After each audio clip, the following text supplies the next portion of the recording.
your concerns for tomorrow's mothers and today's women? I think so. Like, it's one of those things where the women are with their kids, like, or parents who like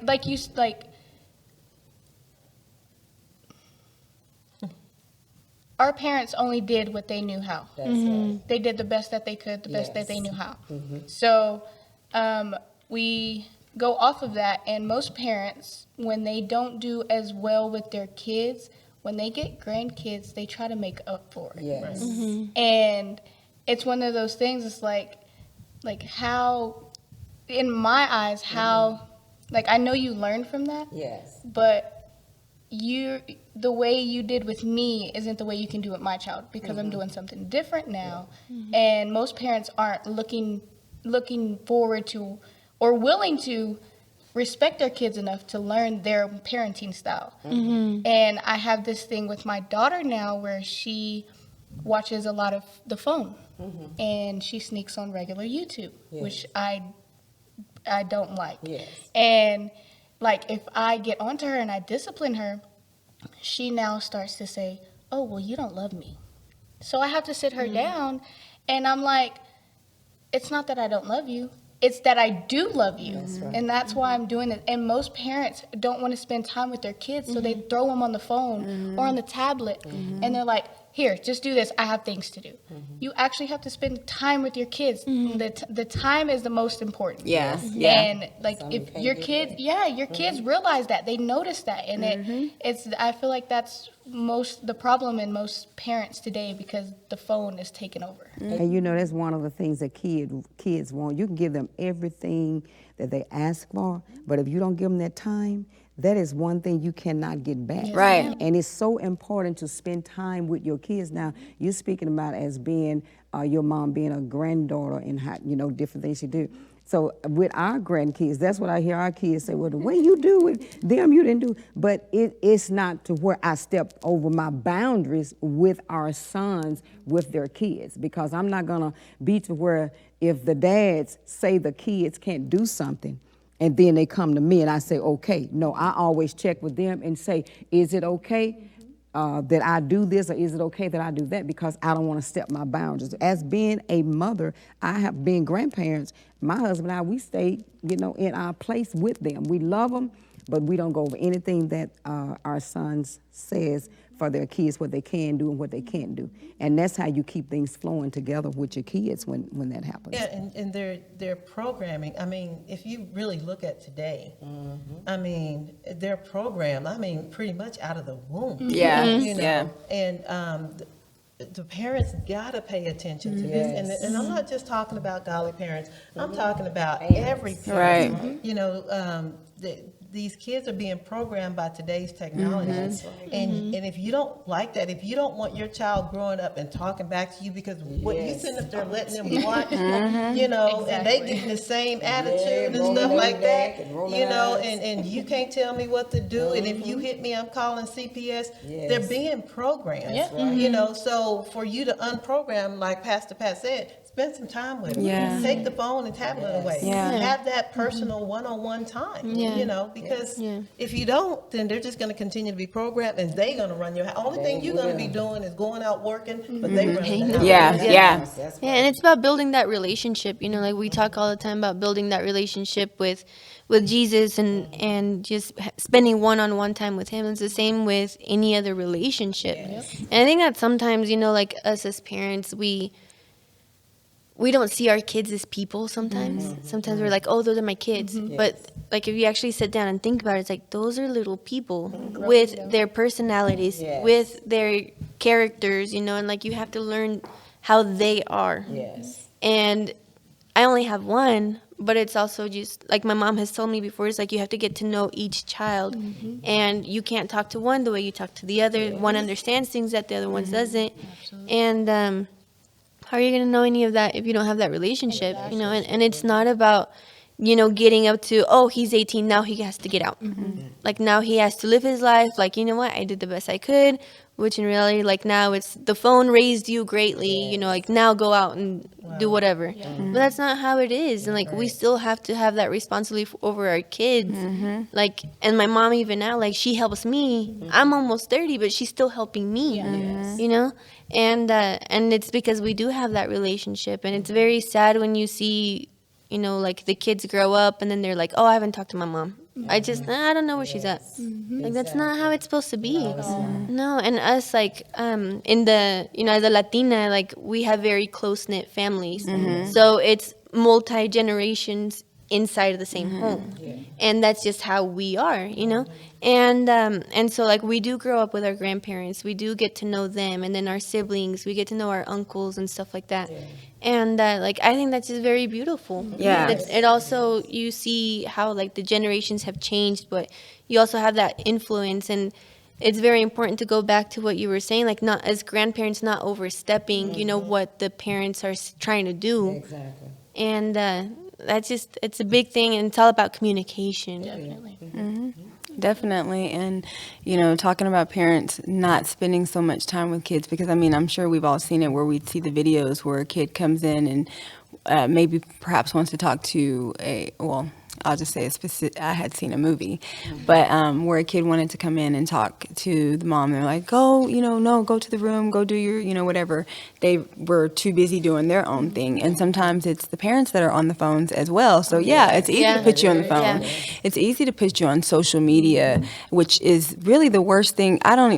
Kids really shouldn't even be allowed to be on social media, in my opinion. And then there should be a blocker for a lot of things that they're able to be on their phones. Even some games are not the safest. If you notice, even cartoons are not the safest anymore. If you look at a cartoon, it can end up being some kind of flick. So, it's not what it used to be. And that's just the reality of it. Parents need to know what their kids are into. They need to spend time with them. As, we've said, that's just really important. You want to know your child. That's really important. And your child should want to know you. Like, you should build that bond. And that's such a special bond. And you should want to have that. So, it's just really important to be able to spend that time, because time is something you cannot get back. You can always go look at that phone later, but that time, that hour, that 2 hours, that 3 hours, you will not get that back. And you want to make sure that you're watching looking at what your kids is looking at, watching on their phones, on their iPads, on television, because it's certain what Keisha talking about, the cartoons, there's certain cartoons when they were younger, and when my husband found out different things about it, he said, no more, and we would stop it. They didn't have a attitude with us. I don't think y'all had an attitude. We didn't know about it. We didn't know about an attitude, but they stopped watching. So you have to, and we the kind of parents, we didn't care if our kids called themselves getting mad, because they try to get mad and they know we didn't play to get mad thing. We discipline our kids, and none of them ever been in prison. None of them ever been in homes because they act up. But when we get back to parenting our kids, and because it's love, it's not control. Sometimes people say control. No, it's love. It's love. You can love your kid to life. Don't throw your kids away. Love them to life. Let them know, hey, this is what dad and mom want for you. We want the best for you. If you're single, say, hey, this is what mom wants for you. One day you'll thank me for it. And so we just got to be to where we just lay it out. Don't be afraid to tell them. Amen. Let them get mad or whatever, but that's okay, because they will thank you one day.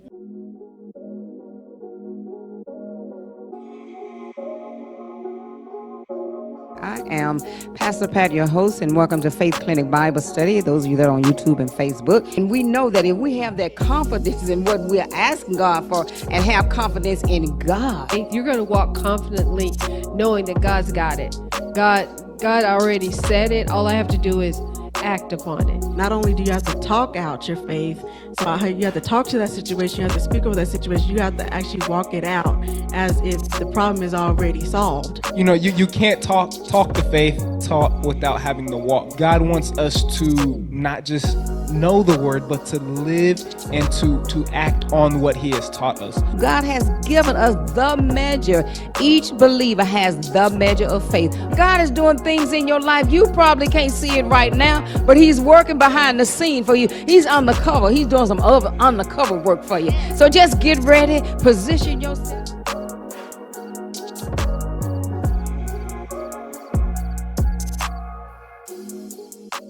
Is oppression of women in the past worse, or is the suppression of women today worse?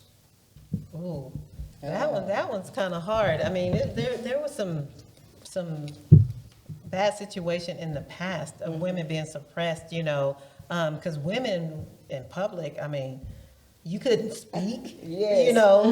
you couldn't vote, you couldn't have your own mind, and there was a lot of controlling relationships.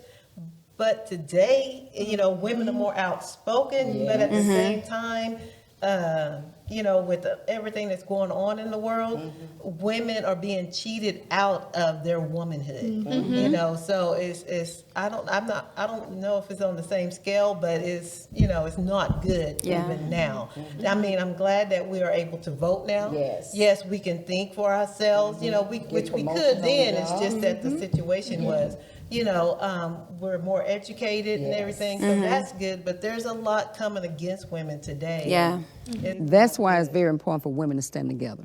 True. Stand together, and I'm not talking about we stand together so to where we're against other people. But I'm saying, as I speak as getting together, as we're getting together, we lifting each other up, encouraging, because if you're jealous of another woman, how you gonna help her? How she gonna help you? You don't ever be jealous of anybody else's success. You rejoice. You happy for whatever that you're doing. You're happy for them, and you encourage them in it instead of doing it, because it's so much. It's when women look Let me say it like this here. It should be to where if you look good, I don't have a problem telling you look good. Right. It's just saying you look good, then go tell somebody she thinks she all that. No, be for real. Be for real about what you say. Right. I tell my daughter, even though she was doing something last night, and I said, what you do? I said, put you a little bit makeup on, and after you finish doing that, watch and see. And then I started telling her, now see how good that look. And she, mama, but you lift her. Any opportunity that we get, we should lift each other up. And if we do that, when somebody else try to suppress us or make us feel bad, we already got it. Hey, we got it from our sister, which we need to know ourselves who we are because of what God says about us. And we should have let that self-esteem come up. And I think self-esteem goes down when somebody have told you that you ain't this. Somebody have told you you'll never be this. But when you know that you have that knowing, it ain't nothing nobody can say can stop you. And also, I didn't grow up, knowing that kind of stuff. It wasn't very... we had a very abusive childhood. And so growing up, it didn't feel like I didn't know my value that way. It's like a weird situation because it's like I put a lot of value on myself, but I wasn't given that as a child.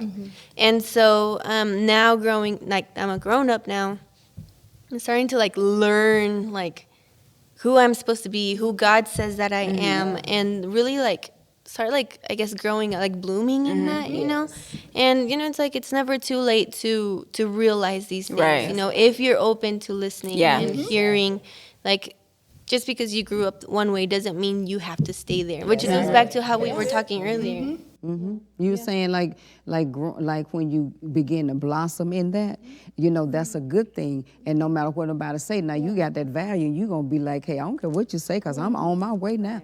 But you have to have that ear to listen, to hear what someone is saying and not thinking that someone is trying to put you down. For example, if they say, your hair is just sticking up, I want to pat it down.